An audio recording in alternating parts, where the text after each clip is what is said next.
What's up Nerfers, and welcome back to my channel. Today I'm obviously going to be assembling the Sabre Apex Prime. There is an online PDF you can download, and that's what I'll be following today. I've actually printed mine out in hard copy, but I realize a lot of people are visual learners, so I thought I'd just make a video guide that you can follow through at home if you find the chapters of this thing a little daunting. Before we get started, there are a few things you'll need. So let's move this to one side and show you those. For starters, you will need red Loctite. This is for the internal components of the Apex Prime that you don't want to come loose. Red Loctite is a permanent adhesive, although it can be loosened with heat if you ever did need to remove it. But just make sure the type you're getting is the red. I also have blue Loctite. This isn't mentioned in the instructions, but I recommend it for the external bolts. We are screwing metal into metal, so over time, just using it in gameplay, I did notice the screws are coming a little bit loose. This is a less permanent one that you can still undo by hand, but it just makes sure that those bolts don't back themselves out from vibrations. Next, of course, we're assembling something with a bunch of different size screws. So I recommend having a screwdriver set. I'm pretty sure they're all hex head screws, but I'll explain that as we go along. And finally, you'll need some kind of lubricant for the plunger tube. This is an Aussie brand, Inox MX6, but I've seen other people use Super Lube, which is popular in the States, or you could even raid your bedroom cupboard. Let's put these aside and get started. Opening up the box, this is nice and padded. I'll just get everything out, nice and unwrapped, and then we'll get into it. Okay, so after getting all of the parts out and seeing just how many different types of screws there are, I went ahead and took a Sharpie and a vernier, and I labeled every single screw so I know what they are. If you do this yourself, I reckon it would save you a lot of headache as you read through the instruction manual, which is exactly what I'll be reading myself as we go through. If you haven't seen my review video of the Sabre Apex Prime, I'll put links to that down below. You can find this blaster at Foamwork Adelaide here in Australia, or Out of Darts in the USA. In fact, this red one here is going to Jay at Foamwork after I'm finished assembling it. Okay, for the first step, we need these two black steel pieces. We need the trigger. No, that's not the trigger, that's the mag release. That's the trigger. We need 2 of the short pins. There's 5 long ones and 5 short ones in this pack. We need the shorter of the return springs out of this pack. Plus we need some M3 button head screws, which are pretty short, and the M3 bolt heads in their shortest size. Okay, we need to take the spring, we put it down into that hole. Additionally, we need the long black M3 screw. So the goal of this step is to screw this black M3 screw into this gold grip piece and have it grab the spring. So you place the spring down in there and then screw this in such that it grabs the bottom loop. It's a 2.0 hex bit, which I lost mine, so I'm using a Torx instead. Easy, you can tell that's nice and secured in there. Next, we need to grab one of the bolt head screws. And with this, we're going to be securing the top loop onto the sear, into this side part here. And this is a larger size Allen key. I'm guessing it's 2.5. Yes. So we thread this through to the spring, get this sideways so that we can screw into it, just like so. I would recommend positioning it so it's straight up and down. If you over tighten it, it may flip around to one side or the other. Now please note that with this part, you need to have it in this orientation. For the rest of the video, you're going to see this around the wrong way. Disregard that. The flat face needs to be towards the short end. And that's the back of the blaster there. Next, we need to secure these black bars on the inside of this, on either side. And for that, we use the button head screws. So we just put in a total of 3 screws on each side of this thing. Now, we need to put the trigger in, which is held in place by one of these pins. And that just goes through this hole here. All right, that pin is in. And then we need to put one in the rear for the sear.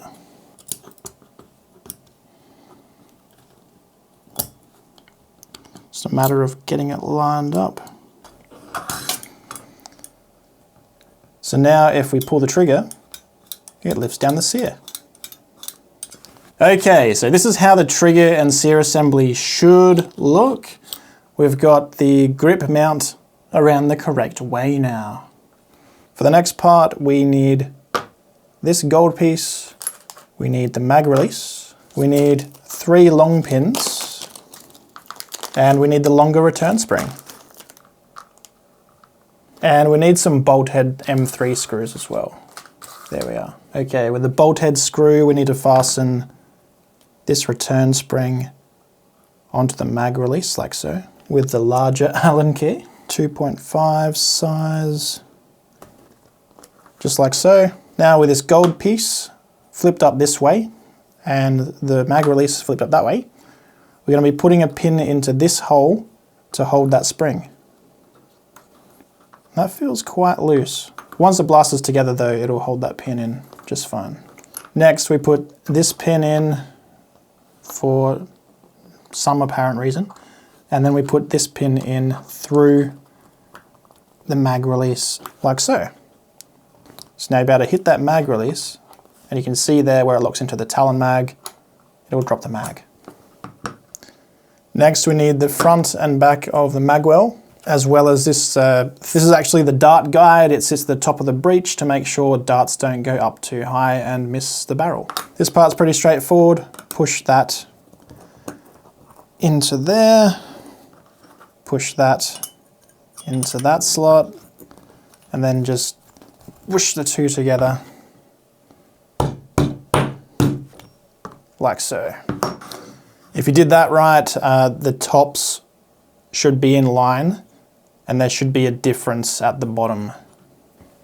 Okay, for this next part, we need both of the linear rods. So I want to take the time to show off how cool it is that Sabre have engraved their names into this. It's not even a part that you'd ever see because it's inside the blaster. You also need the priming block. This is what the shotgun grip or the side prime attaches to. And don't be confused by the instructions for this part. You don't want the short M3 bolt head screws. You want the longer ones, which I think is the mistake some people have made already. Okay, this is where we need the red Loctite. We're going to be putting 4 of these screws into the longer rod, into these 4 holes here. These will go down into the top of the priming block and just push against it when you're priming the blaster. So it doesn't actually connect physically to the priming block. Instead, those 4 screws where they stick out jut into the priming block, and then you pull back and it hits those screws. Because of that, we want these to be a permanent part that don't come loose. So we'll be using the red Loctite. Okay, we'll put some of the red Loctite down into each of these 4 holes on the longer one. The shorter one connects directly to the priming block, whereas this just sits inside of it. All right, 4 screws to put in. I would recommend wiping off the excess red Loctite. I'll grab a rag for that in a sec, just because it does go hard when it dries. Next, we need to place 4 of these same screws in through the top of the priming block, and they'll come out through the bottom. And that's where we'll attach the bottom rail, which is the shorter one. For this, I would also use red Loctite. So again, red Loctite, just a drop of each into the female portion of the threads, and then we line this up. You'll need a long screwdriver for this part. Luckily mine is a grower, not a shower, and can go down through, actually no, mine can't. Okay, Allen key set. What were we again? 2.5. Just be careful when you're handling these linear rails that you don't slide them off the end, because I believe they're a pain in the butt to get back on again. But when you've got all 4 of those screws in, you'll have something that looks like this. For the next step, we are setting these aside and coming to the pusher and the red Loctite again. The pusher is something that undergoes a lot of force during use, so we definitely don't want this coming undone. Ideally, it would have been machined as one single piece, but it's not too hard to just screw this together with some red Loctite for a permanent bond. Unless, of course, you heated it, that would release it one day. The red Loctite, that color just looks so wrong. It's like I've cut myself. But there you go. One pusher completed aside from O-ring, which we don't put on yet apparently. Okay, are we assembling the shell? We are. We're assembling the shell. Get excited. We are finally putting something into the shell. So we take the rail, bottom rail, and the top rail,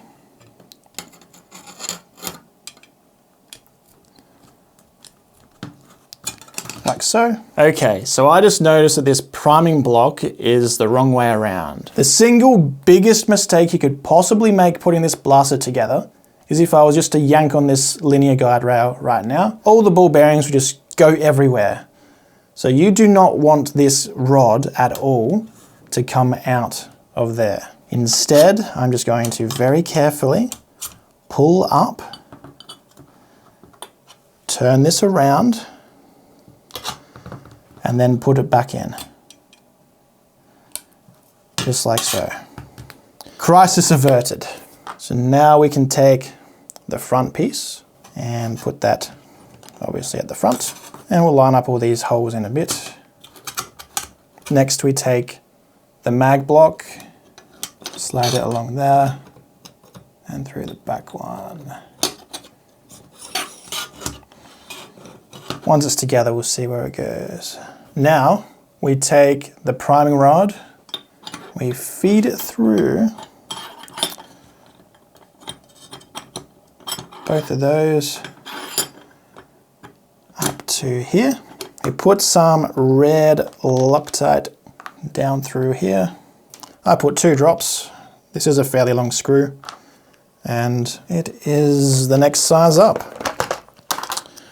So I think we're moving to a 3.0. Yep. Screw this down through on the side to secure the priming rod in place. Okay, so now it wants us to put the O-rings on here. I guess it wanted the Loctite to dry or something. We'll grab one of the small O-rings for the front and one of the big O-rings for the back. Push him on just like so. You'll notice they have these nice holes in the front of the pusher. That avoids vacuum loading, which reduces FPS. And now we do the same thing as we did there, except on the pusher. So this other screw, I'm going to use 2 drops of red Loctite down in there and put that bolt down to secure the pusher to the priming rod. Okay, we set that to one side for now actually, because we need to do the back part of the blaster. So we grab this piece, we grab the part that the stock screws into, that just sits inside there, and 2 grub screws. They are M4s. So in the bag with the O-rings, we have these 2 M4 grub screws. Now, what size do they use? They're smaller. So I'm going to guess that they're actually a 2.0. Yep. Now, what it wants us to do is line up. So there's a hole in the top of this. You line that up with there. Then put the scrub screw in to hold it in place. Okay, I think I've got it in place. So now I just put the grub screw in. If it doesn't go deep inside of it, we know we haven't got that hole lined up properly. Oh, and there's a second one on the bottom, which, assuming the top one's aligned, the bottom one should be as well. The massive plunger tube. Okay, you'll note here is where the sear pokes through to catch it when it's cocked. Gonna need our lube now. Put some in the front. Put some in the back door. Wipe off your finger because this crap is nasty.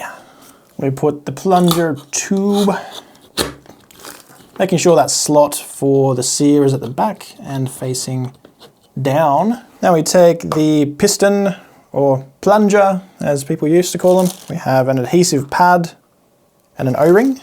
You can see it uses a speed seal, so this is a tapered part where the O-ring sits. And so when it's firing, it pushes up that and seals. When you're cocking it, it goes into the front part and releases the seal, making it easier to cock. Put some more lube on there, making sure not to get it on the front like I just did, because that's where our adhesive pad's going. And then I'm sure you've used stickers before back in elementary school, so peel that baby off and stick it on the front. This just helps absorb the impact a bit as you're firing your massive 18 kilogram springs and such. Pop that sucker inside the plunger tube. And then we put this stock connection point, I guess you'd call it, into the back of the blaster. Short M4 grub screw. Here. We need to put one in the bottom there to secure that to the plunger tube. Pretty straightforward. And then we need to put a button head screw in the top, but it doesn't say which one to use. I doubt it's a long one. I think it's probably one of these many that we use for the outside of the blaster. Yeah, 2.5. We'll see if this is the right size. Yeah, that has to be the one. It can be accessed from outside the shell if it's the wrong size screw later on, so I'm not too concerned. Next, we need our mag release. We need our trigger and sear assembly. Okay, we need the shortest size of the M4 button screws, because it's time to put the two halves of the shell together. All right, we're just gonna have to move these gold parts to where they actually need to go. Is that far enough? Nope. All right, I think that's where they go. Yep. So, put in some short M4 button screws into these 4 screw ports. And for this step, I did notice these screws coming loose on my one that I reviewed earlier. So I'm going to use some blue Loctite. I'm going to actually coat the screw itself. So I just put a little bit on one side of the screw and then screw it in. So I've already put 3 of these in, but we're doing these 4, that one, that one, that one, that one, the ones in the top, and then you turn the shell over and do it again on the other side. Okay, so I figured I should just go over which screws I did, because there were some ones that I didn't mention. So obviously we did the ones all on the side here, on both sides. Did those 2 on top, those 2, those 2, those 2, and those 2. And then on the bottom, I put that screw in there, that screw into the front one, and I also found one of the small grub screws and put it very gently into here so it doesn't crush the plunger tube, just to help hold it in place. I don't know if that's actually necessary. It wasn't in the instructions. But now we're ready to add the trigger and the mag release. So we need to sandwich this gold piece with the threads in it so that we have something to screw into. Oh, the plunger. Okay. We need to make sure the plunger is not in the way of the sear. And then we just let this push down. Now we put the mag release in place. Oh, one of the pins fell out. That'll be held in place once this is in properly. Fine, I'll loosen them a bit. All right, just backing those screws off a little bit to help us get this in. There we go, it should sit about there. And this piece sits at the front, that way around. Okay, more M4 button head screws. Oh, I missed one there and one there earlier.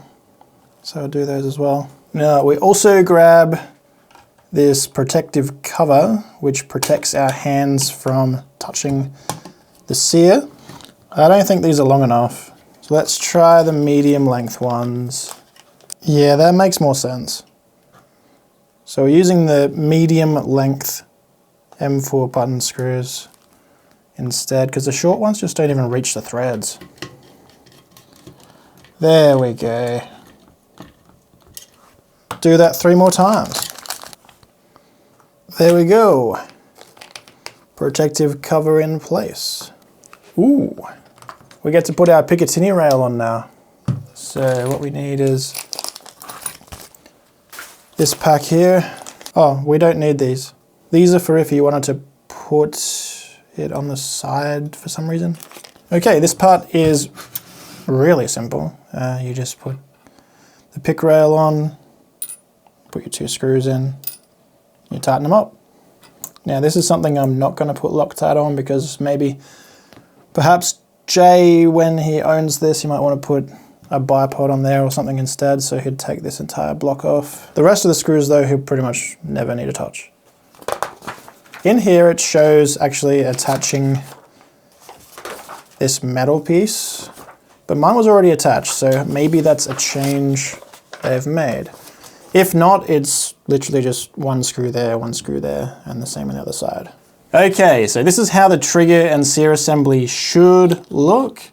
We've got the grip mount around the correct way now.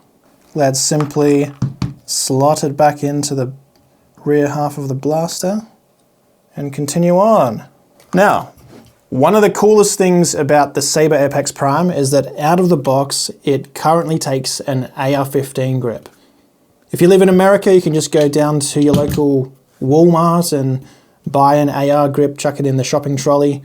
Here in Australia though, and I'm sure a lot of other places around the world are the same with this, popping on one of these side plates allows it to now take an airsoft or gel blaster AEG motor grip.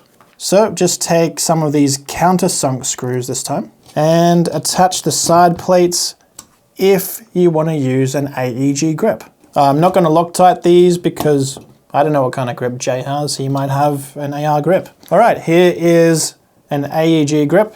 You can see inside it has been Dremeled out. This was done by Conrad, sent up with my original blue Apex Prime. Depending on the brand of grip you use, different amounts of Dremeling may be needed in there, but it should just very easily sit on like that. One of these, I think it's an M6 bolt included with the Apex Prime. 3 flat washers under it. That's what I had under it in my original blue Apex Prime. There we go. Nice and tight. Okay, on to the top rails. Here they are. These come with their own Allen wrench as well. There's a 2-parter. There's an angled side and a flat side. The angled sides need to meet in the middle. I think it would have looked nicer if there was the flat edges meeting. Also, obviously, if you have some kind of sight that wants to span both rails, they're not going to be the same distance spacing between the front and the rear. So essentially, you just have 2 Picatinny rails that don't interact with each other. So there is a little bit of movement with the back rail, and we can get that to meet up with the front one. You still can't actually put a sight spanning across both rails though, because the distance there is not the same as that. All right, now we're putting on the side prime bar. That's this massive M8 bolt, which requires a massive, what is that? An 8.0.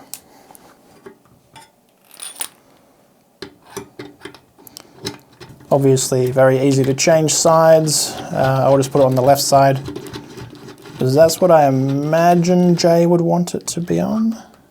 And that is the end of the instructions. We haven't put a spring in yet, or anything like that, so just hold this trigger in, push your spring in, grab the spring rest part here. Has quite a bit of pre-compression, so have fun wrestling with that. Screw it in. It's a very long thread. It actually has a castle nut on it. Mine didn't, and I didn't really need one. Although it is useful when you're using an actual M4 stock instead. Then there's an extension piece. If you want the stock to be longer, you can get multiple of these and like join them together, one into the other. And the stock, there's just a bolt that goes in there. See if I can find that one. I think it's the M5. Smaller, what is it, 4.0? 4.0. Yeah, so you just screw that in. The actual stock itself is threaded. So you're just clamping it down over that cylindrical tube. Now, for the barrel, okay, one end of the barrel is more flared than the other. You want that in the breech. You want this barrel nut around this way, and find some grub screws for it. I think it's these ones. M4s. I won't put these in tight yet because we need to get the distance. You can put in, what is this, 8 of these? I'm just going to put in 2. To get the distance for the barrel, you want the barrel to be, generally with a mag in, you'll see where the front of the dart is, just so that you're not hitting the bottom of it with the dart head. About there's fine. Screw the barrel nut in, and then do up the grub screws wherever that sits. So I have access to the bottom grub screw, so I'll do that up tight, unscrew the barrel, or even just turn the barrel, and do the other one up. There we go. One barrel. This blast is ready to go. If I cock this right now, we can check the air seal. 1, 2, 3, 4, 5, 6, 7, 8, 9, 10. Perfect air seal. I could probably hold that for 10 minutes and it would still sit there. The only thing left to do now is the dreaded scar barrel. Would you guys believe I have never strung a scar barrel? They've always come pre-strung, so this will be a learning experience for me as much as it is for you. I'm guessing you want to tape this on here so it doesn't run away from you. We'll undo that afterwards. But we want to start by going in here and then out, probably the next one over, right? Make sure you pull it tight and don't get it caught.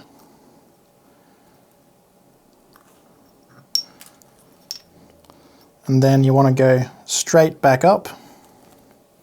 I've seen enough of these from the outside to understand what's going on. So you want to go in, pull it tight, and go out the next one over.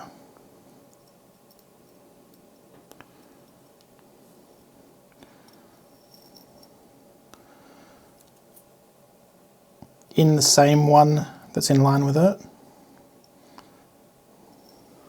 Pull it tight and go back up the next one over. Okay, so now I've done all of the holes and we're meeting back up with the first hole. What I think you're meant to do now is loop, without undoing the electrical tape, loop around here, pulling it tight, and just doing a few knots in it so it doesn't come loose. This is definitely not going to be the best scar barrel ever. The tighter you can get this to be, the better, obviously. And they do give you a spare fishing line if you mess up.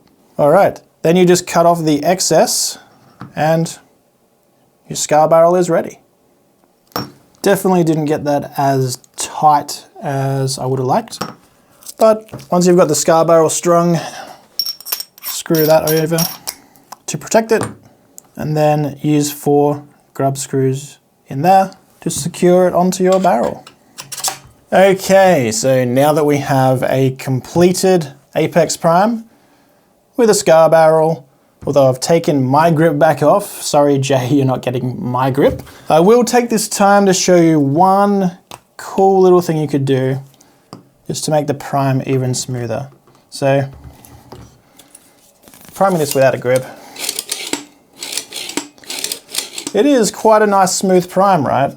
But if you take some silicone gun oil and just put a few drops along the linear rails here,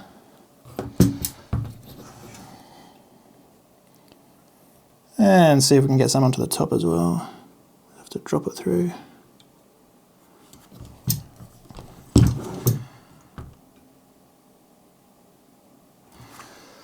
That will make it the smoothest prime. Whoa, already. That is the smoothest prime of any blaster that I have ever used. Anyway guys, wrapping up today's video. I did make one mistake near the start. I put this part here around the wrong way. I will edit that in so that you guys don't make the same mistake. I'd hate it for you to watch all the way through to the same point where I realize that and then have to change it yourself. That is the end of the video. I hope this has helped those of you who are more visual learners. I'm not really a fan of written instruction myself, let alone PDF ones that I had to get printed myself at Officeworks. If this video has either helped you assemble an Apex Prime or given you some inside look into the internals of this thing that you might have missed from other videos about it, send me a thumbs up and give me a comment down below for the algorithm. That's all I have for you today. Here's 2 other videos you might enjoy. And as always, thank you very much for watching. See ya.